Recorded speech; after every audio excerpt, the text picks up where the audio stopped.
It's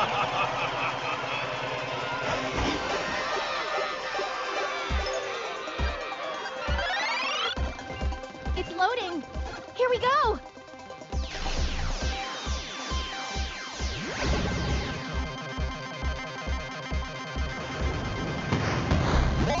All mutants, go!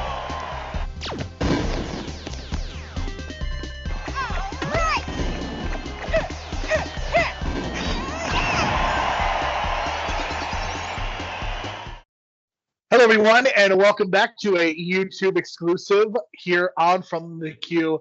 My name is Jerome Q-san. I am, of course, sitting here with Brian. Brian, we are discussing basically every other week 2 episodes of the X-Men. What a fascinating pairing we have this week. Episode 3 was very plot heavy, and there was a lot of story thrown at us in 30 minutes. And then episode 4 felt like a little bit of setup, a little bit of character development for Jubilee.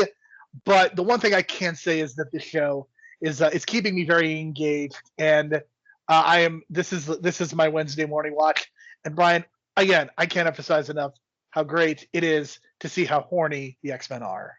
Yeah, for you, Wednesday morning breakfast. For me, midnight snack. So there you go, Tuesday midnight snack.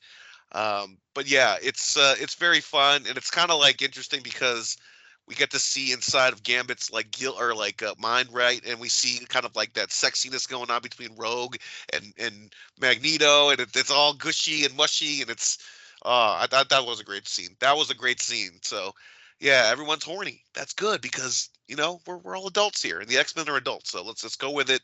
We know who our target audience is. I'm pretty sure a kid at 10 years old is probably not watching this right now. It's more for his dad at this point, or his mom, like 30-year-olds watching this. So I think it's fine. We're all adults here. I think we know who the target audience is, and even though it's animated, obviously you can still have these adult themes. And you kind of mentioned how it's kind of leaning towards the anime side of things, which is fine. Just it's getting a little darker. Obviously, it's getting much more horrific with the horror, and it's getting more sexier. So I'm glad this change and shift in tone for the X-Men '97 run is. It's a big plus for me, man, because it's something I've been wanting in animated shows like this. You kind of get it with Invincible, but Invincible leans towards more violence and stuff like that. This leans towards more like actual adult themes and stuff. So this series has really got me going, and I'm always excited every Tuesday night at midnight. And I gotta say that this Fire Made Flesh episode, uh, wow. I mean, 2 back-to-back episodes where you get some horror stuff, and they really pushed it with the horror in this one. And man, I enjoyed the hell out of it. It gave me the thing that I didn't want, which was Scott Summers. Unfortunately, not having a good happy ending on this one, obviously, and that's kind of what I feared that the I mean, clone that's the had the thing. baby.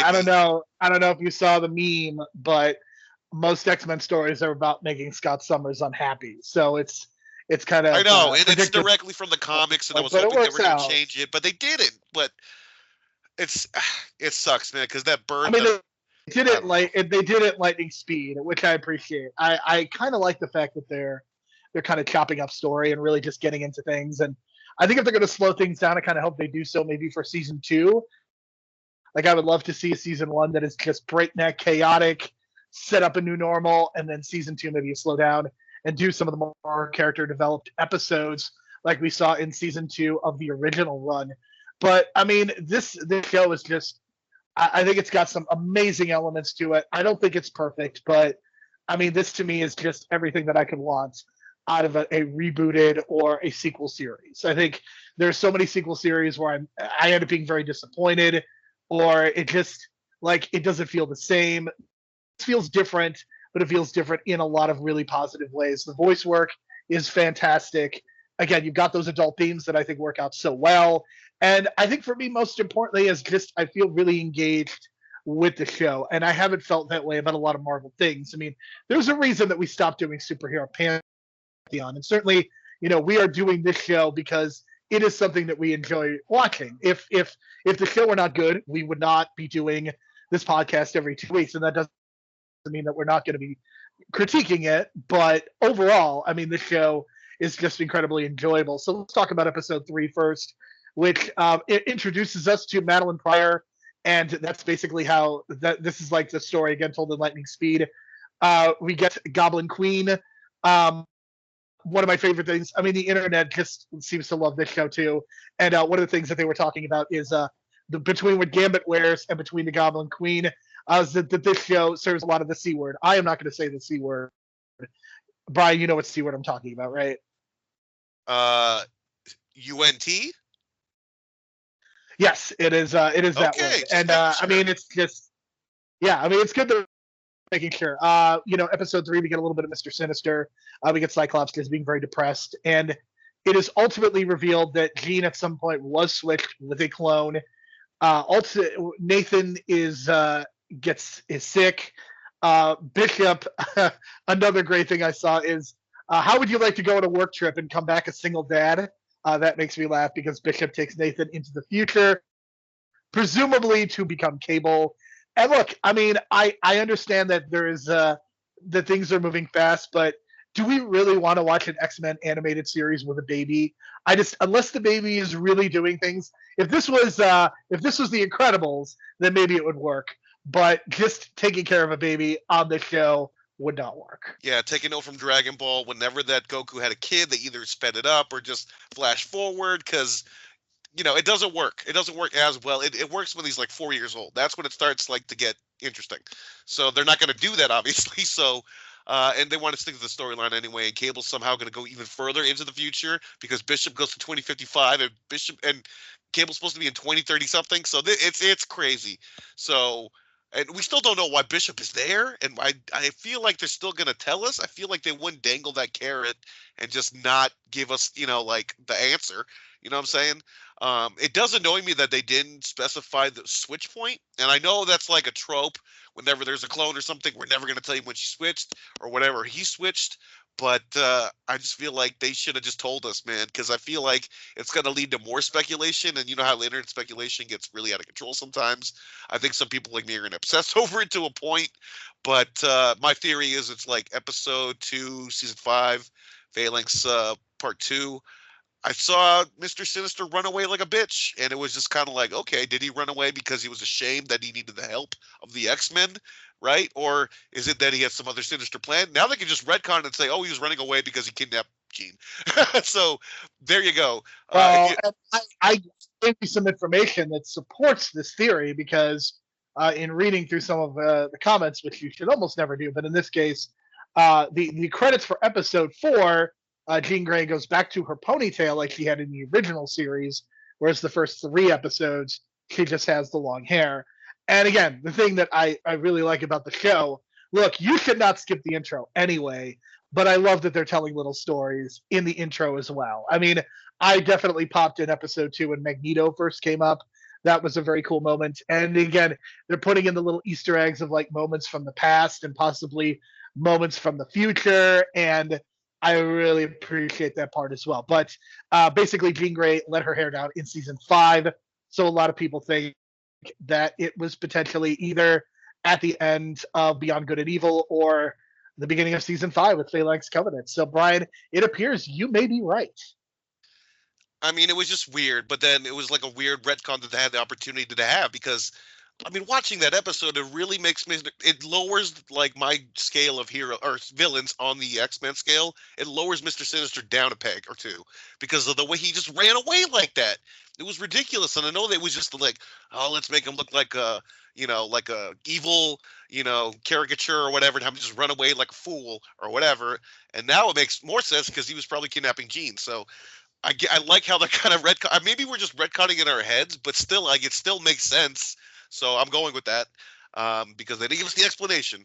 But yeah, just seeing Nathan as a baby in that tube, I was just kind of like, oh man, I'm getting bad vibes already because you can see the virus run through his body, and I love the animation of the virus in the body. It's like a techno, whatever kind of virus. I don't even know how you even explain like a techno virus like that, but they kind of like are going back. It's 360, right? To the that storyline from the time in the past part 2 or whatever, right? That's the same virus, I think.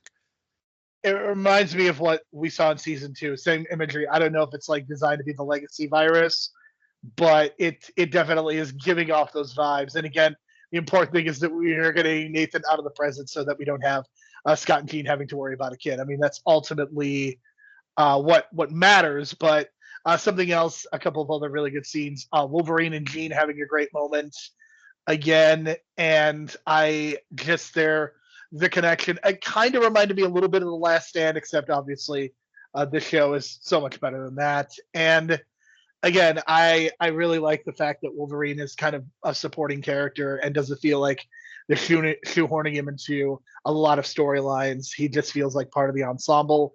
I love the fact that Cyclops and Magneto are the ones that are kind of taking care of business. Something really cool. So I've mentioned kind of the power combos. Cyclops shooting Bishop, and then Bishop absolutely cleaning house in the horror scene was great stuff. Again, just the combining powers. More of that, please. Sounds like you're a fan of tag team wrestling, huh? With like some double team moves here and there. I get you. I get you.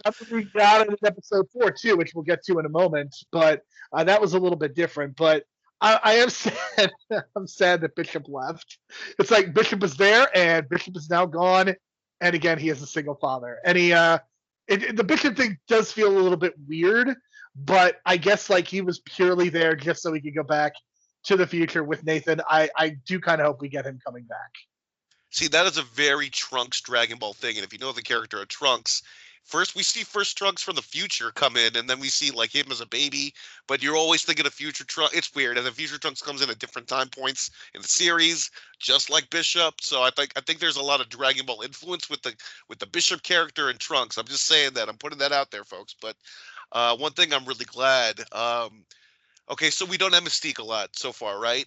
But we do have Morph, and it's the same character, just different person. Or I mean, the same power, just different person. But I'm liking the way they're using the powers of Morph here to do comic relief and give you these crazy cameos like a Deadpool or a Colossus, something like that. And I'm really appreciative of that because we were kind of like, oh, that's my dog. But we were kind of like robbed of that in the X-Men series where he was a part of the team, and I wanted to see that. I wanted to see him part of the team. So we finally got that, and I'm just loving it. And he's doing the comic relief, and it's great. And, I know we don't have Mystique right now, but I'm pretty sure she's going to come back soon later on or be a big reveal or something. But I'm glad they're not using the power of Mystique of, like, morphing to use it as, like, oh, we're going to go into these government things and sneak in or whatever. Instead, we're just having a good time, and I'm loving that. Morph's sexual innuendo in episode 3 is probably one of my favorite things, especially when he's going through the danger room and just sees Magneto and Rogue, and it's just really good stuff. And then when Gambit sees in his nightmare vision, that was great. I love the pairing off of couples like Cyclops and Jean. We get, as mentioned, we get Gambit with Rogue and Magneto. So I don't know if it's could potentially be a throuple. So that was fun. But I think your favorite line was Beast, right? Oh, I'm on the wrong floor, or whatever he says. That was incredible. Like, oh my God. That was a total Beast moment, man, wasn't it? Like that's a Beast type of line.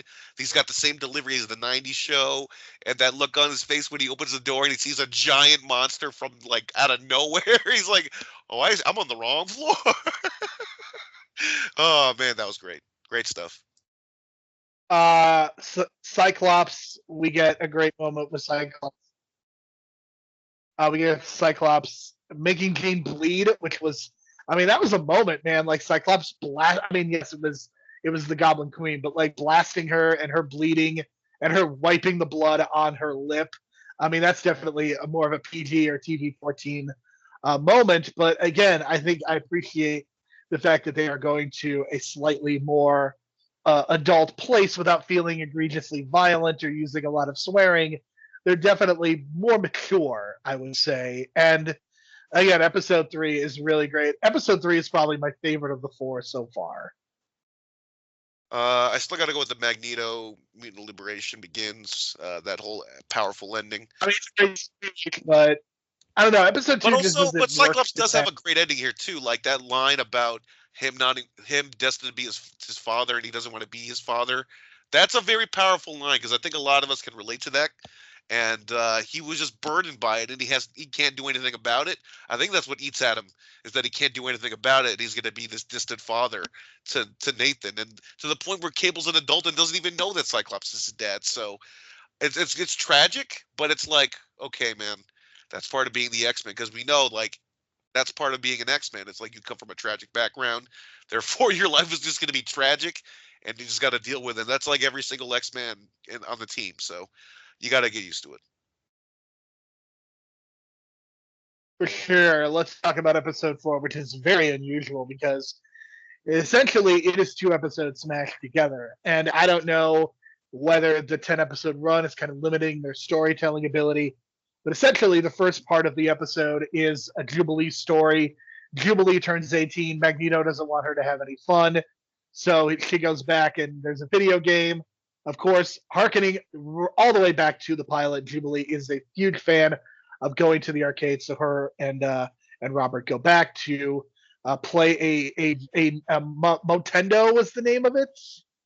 Yeah, it's a Motendo looking Genesis system with a Super Nintendo S controller with like a dark color, so it's probably like a hybrid of like the gray and the black between the Super Nintendo and a Genesis, which is weird because I guess what PlayStation 1 came out in 96, and I keep thinking it was like a 98 kind of console in my head, but it's weird. Like, yeah, just the time frame of video games right now was like there was a lot of old meeting with new, and PlayStation was about to come out on top, and we didn't even know it.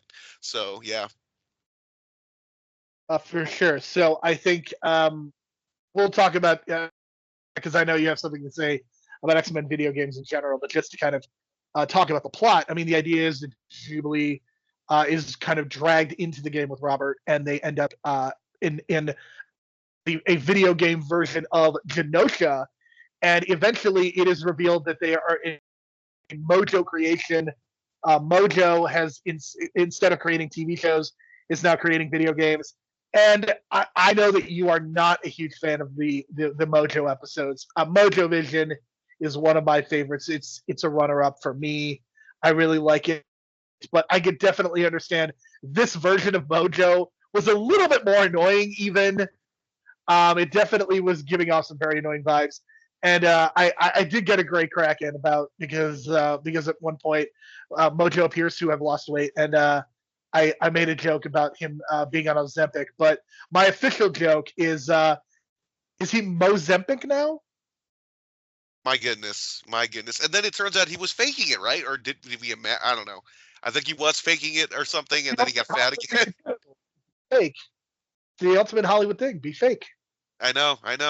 And this kind of reminds me of what Sony Studios kind of ended up becoming, right? They were a studio, and then they started producing video games. So you never know. Just saying, it was kind of a weird thing when I thought of that. I was like, that kind of reminds me of Sony. the way he was describing like going from movies to video games or TV to video games. I was like, that's a very Sony approach, because we know that they're doing all over the electronics now, and of course the box office with certain franchises, Spider-Man, Ghostbusters, whatever. So yeah, that was interesting. But I actually like Mojo more here than I did in the original run. It wasn't as bad for me. The thing was, I was just like, man, we're missing a lot of key characters, but they're just kind of being characterized, so to speak, like in the video game, which is fine. I just wanted more of like dialogue between like a Jubilee and Wolverine. Like I was like that dynamic when they're together. We briefly got that for like a minute in the beginning, and that was it. And when I don't know, I felt like we needed more Magneto. I wanted more interaction with Magneto and Jubilee so they can understand each other as to why they're kind of like opposite ends of like the spectrum right now, in terms of like one wants to have fun because she's turning 18. The other's like, we got to be on our toes all the time now. I wanted more of that dynamic, and we kind of just kind of went away from that. So I wanted like the X-Men to go into the video game with her, but that didn't happen. So, which is fine. I did like to focus on Jubilee because she is one of my favorite characters of all time, based on that first episode, which is my favorite. So I loved all the callbacks. You know what I'm saying? Like I knew as soon as they said Motendo, and I was thinking like, okay, Mojo's coming back and they're gonna do a video game thing. I immediately knew, oh, they're gonna reference Jubilee in the arcade in the first episode because that's like an iconic moment, and they did. So that was really cool. The issue is, of course, it's like everything is cut short because this is a half episode, which I'm so not used to, and it threw me off. So it felt like you mentioned Rugrats before we were on the air or started recording, and I was like, yeah, they did the Rugrats format, like the Doug format, where it's 2 like 15-minute episodes or whatever. And that's the first time I've ever done that, and it was just kind of like threw me off. So it was just kind of like, wow, this kind of like it was a little jarring, so to speak, because I'm used to like the parallel editing or the cutting between multiple storylines in a single episode. In this case, we're going to focus on this, and then we're going to focus on this. So that was an interesting take, so to speak. But I kind of enjoyed it less than if it was maybe just intertwined. I don't know, and I know that the tones are different, but that's just kind of like the tone I'm used to in the X-Men series. So it's just kind of like jarring to me. But overall, like it was fun. My thing with the X-Men video games is that like yeah, in the beginning in like the 90s, they were hit and miss. The arcade ones were great because it was the side-scrolling beat 'em up, right? I just don't know why like we're investing like all this time. I forgot what company's doing it, but there's a Wolverine game coming out and they've been working on it for years, and we're not going to get it for a long time still. And I'm just like, dude, they pretty much built a video game in this episode. Just use that format and give us like a 16-bit beat 'em up, just like the Turtles did. And that game was like an amazing selling game when it came out. It was a download only for like 20, $30, right? It's not an expensive video game. And then they put it on physical media and re-released it, and I bought a copy. And it's a cheap, fun game. And guess what? It's one of the best games the last couple of years, like voted by numerous fans and video game experts and all that kind of thing. So what I'm saying is, why are we spending so much time and effort to invest in these new X-Men video games when we can just make them the old style for cheaper and faster and still be just as fun? Like it blows my mind that we have to take the hard routes when it comes to video games nowadays, instead of just being like, hey, let's go back to what made it fun, And the Turtles game did that. And I'm blown away that we don't have an X-Men game by now that does the same thing, because you could have easily made a 10-level X-Men game based on this episode even, and go through like the history of the X-Men series and do it for so much cheaper than like the most expensive type of video game nowadays. So it's mind-boggling to me, and it's so obvious as to why some of these video game companies are like shutting down projects and shutting down side companies, is because they just are taking too long to invest so much time in a video game when they can just regress and go back to the basics and what made it fun. That's my argument, and that's my soapbox right now for X-Men video games in general, because that's what an X-Men video game should be, like this episode, just a side-scrolling beat 'em up that's fun. Listen, all I'm gonna say is one of my greatest memories as a preteen was beating the X-Men arcade game and spending God knows how much. That was a moment, Brian, beating the X-Men arcade game. I had a moment where I spent, I don't know how much money, but I beat the Simpsons game. And that's, you know what I'm saying? It's something about 16-bit beat 'em ups, man. It's just super fun. Yeah, they're super fun. The one thing I will say, I appreciate the fact that they created a context for Jubilee to defeat Magneto and it not feel ridiculous. That is something that I really appreciated. Also, we did get the original voice of Jubilee in this episode, Allison Court. She played a digital version of the character, basically an older version of Jubilee named Abscissa. And I mean, this was just super cool. You got to see Jubilee's powers. Again, more comboing. It was really cool. This is the best version of Jubilee's powers that I've ever seen. I really hope that the actual Jubilee gets to kind of do some of the things that Abscissa was doing here, because I mean, just the colors, the fireworks, it looked really, really cool. And yeah, it was a really fun first half. And then totally the second half is just completely different. Any other thoughts on the first half? I had fun, but Mojo is Mojo, but it was less annoying than the Mojo from the original run. So I guess there's some kind of credit there, but yeah, and they ended up being fat again. So there you go. That was hilarious, because I had a feeling that was like a thing, that he was like lying about losing the weight for some reason, and I was right. I don't know what it was. I do like how over it Spiral seems to be, just constantly. I mean, she's kind of over it in the first one too, but here she seems really over it. Yeah, she's like the live TV director, man. That's what she's pretty much doing the whole time. So then, do you want to call this Mutant Stone or Mutant Back Mountain? Which do you think is the more appropriate? That's the vibe I'm getting to. It's like I picture Robert Redford, and who do you want on that other? And Barbara Streisand, something like that. You know what I'm saying? Clint Eastwood, yeah, that old Hollywood love story on a ranch. Yeah.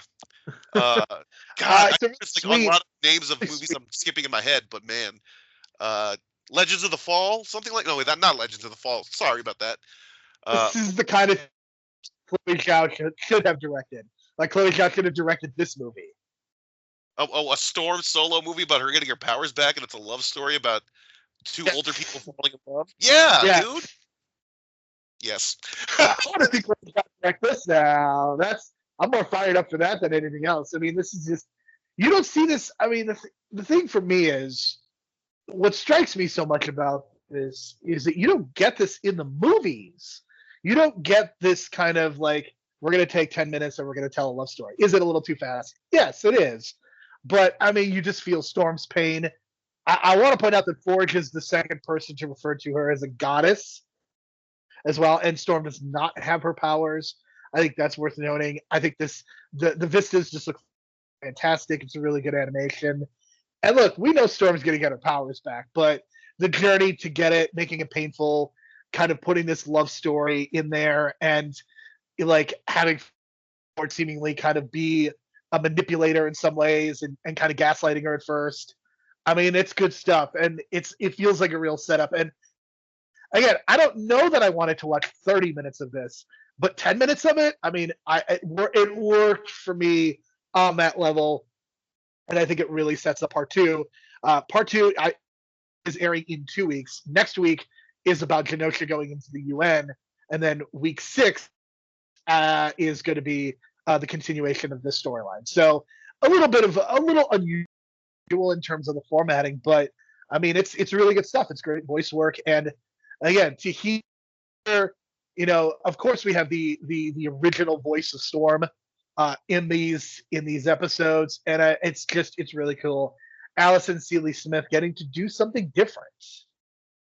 Yeah, and I forget which YouTuber I was like watching a breakdown of, but they made a great joke. It's basically how Storm got her groove back, and I laugh at that connection. Because Angela Bassett would have been a killer Storm in 1997, I guess. I was about to say 93, but this is 97. I need to watch Strange Days because you're going to watch that movie and you're going to think about her as Storm all over again. Yeah, and it's just crazy because if you ever seen how Stella got her groove back, I haven't seen it in a long time, but I wouldn't be surprised because I don't know, if Forge is younger, then yeah, it's definitely got that vibe because that's what it's about, get the groove back. So and in Stella's case, it was about she was trying to get her sexual groove back. In this case, Storm's trying to get her powers back, but still, it's the innuendo of it all. And it's working for me. And the implication is that Forge is a Vietnam veteran. That's what I'm to understand, right? I mean, yeah, because he's probably in his 50s then? Oh, maybe he's the older one. Still, but it's weird because he's even older in 2055. Like, how did he make it to 2055? He had to have done something. There's no way. But timelines, come on. I think you almost have to forgive the continuity. I mean, there's some clear continuity issues, and I just don't think that you're going to ever create a closed loop. I think you just kind of have to have fun and just kind of go for the ride. But I mean, yeah, episode 4 is probably my least favorite of the 4, but I still had a really good time with it. I really enjoyed both parts individually, but put together it's just a little awkward. And I'm really looking forward to next week because we're going to get Genosha in the UN, and we're going to get more Magneto speechifying, and I'm sure Cyclops and Jean are going to have some things to say, and Morph is going to say something really bitchy like he's done in every episode. We didn't mention it, but he also he had a little bit to say at the beginning of episode 4, which was pretty amusing. And yeah, just really fun stuff. Yeah, never bring up Magneto's parents ever. Because that's the most awkward situation you'll ever be in. So good. Yeah, that was hilarious, but still. When he did that, I was like, ooh, that's not good. Don't do it. Don't do it. Yeah. But I am actually looking forward to Life Death Part 2 more because my theory has been that Storm has to overcome her claustrophobia, which she never did in the original run, which they brought up multiple times, and this seems like the perfect way to do it. I haven't read the storyline of how she gets her powers back, but it wouldn't surprise me if you kind of loop that together, and her overcoming that allows her to overcome something in her brain or whatever, and she gets her powers back. That's my theory. I mean, I'm like, yeah, I think it's gonna be really fun. So for Brian, my name is Jerome. Thank you so much for listening. We will be back again this weekend, as I'll be recording with Ryan Mazansky, and we will be doing a review of the first night of WrestleMania.